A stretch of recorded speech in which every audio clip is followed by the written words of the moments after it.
अर्पित मिश्रा जी कानपुर से। श्री हरिवंश महाराज जी, आपके चरणों में कोटि कोटि प्रणाम। महाराज जी, आध्यात्मिक प्रकृति के लिए अहंकार का त्याग कैसे किया जाए, जबकि सामाजिक जीवन में आत्मसम्मान बनाए रखने की भी आवश्यकता होती है। आत्मसम्मान और आत्मसम्मान जानते हो किसे कहते हैं? देहाभिमानी जीव देह को आत्मा मान रहा है और उससे सम्मान समझता है। आत्म अपमान कोई कर ही नहीं सकता, क्योंकि आत्मा के सिवा कोई है ही नहीं, एक ही आत्मा है। जैसे 1000 घड़ों में सूर्य 1000 दिखाई देते हैं तो 1000 सूर्य थोड़ी हो गए, सूर्य तो एक ही है। और डंडा मार करके 1000 घड़े फोड़ दिए तो क्या सूर्य पे डंडा लगा क्या? वो तो घड़े का, तो आत्मा का कभी अपमान हो ही नहीं सकता। वो सूर्य की तरह सब में प्रकाशमान है, उसी के प्रकाश से सब संचलित हो रहा है। आत्मा कहीं है थोड़ी, ऑपरेशन करके देख लो। आज तक कोई आपका अल्ट्रासाउंड, एक्सरा या कोई सिटी स्कैन आदि कहीं पकड़ पाया हो? ना अंतःकरण को पकड़ पाया, तो फिर आत्मा से तो अंतःकरण प्रकाशित। मन पकड़ पाया क्या कि ये मन है, ये बुद्धि है, चित्त है, अहंकार है? हमारा देहाभिमान, जाति अभिमान, कुल अभिमान, विद्या अभिमान, ये मान प्रतिष्ठा, ये सब अविद्या जनित है। किसी भी तरह अहंकार करने की जरूरत नहीं है। जो सम्मान है वो कलयाति घोर गर्णम नीचापमानम शुद्धा।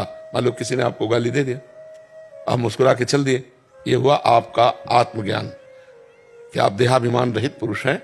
दूसरे के द्वारा किए हुए अपकार, तिरस्कार, अपमान आदि को आप मुस्कुरा कर सह कर चल दिए। जो देहाभिमानी जीव होगा वो 2 गाली देगा, वो 4 गाली देगा।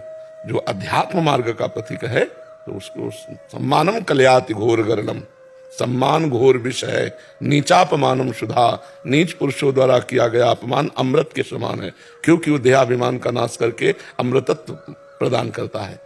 यम ही न व्यथ्यन्ते ते पुरुषम पुरुषर्षभ सम दुखा सुखाधीरम सो अमृतत्वाय कल्पते।